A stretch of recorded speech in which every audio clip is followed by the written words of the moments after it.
তো প্রিয় বন্ধুরে আমার বেটা আমার বাড়ির মানুষ ছোট বোন রেনু আর আমার বাড়ির নতুন জামাই সজীবক নিয়ে চলি গেল আমার ছোট বোন ডেভিডের বাড়ি সটি বাড়ি তার মানে নাক্কু আর ডিজিটাল ফকরনির বাড়ি। তো যাই বুদ্ধি করলো যে দা ক্যাফে পার্ক বেরবা যামো।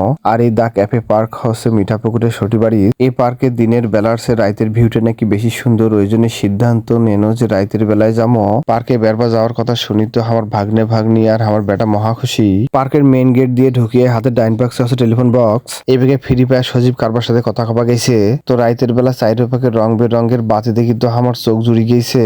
পার্কটা খুবই ছোট, তেমন একটা বড় নয়। এটা হচ্ছে পার্কের নামে ক্যাফেটেরিয়া, সাথে আছে ছোট বাচ্চাদের খেলার জন্য কিছু আইটেম আর দোলনা। লোকাল পর্যায়ে ছোট পরিসরে হইলেও নিরিবিলি পরিবেশে কফি খাওয়ার জন্য এটা একটা হচ্ছে জনপ্রিয় জায়গা।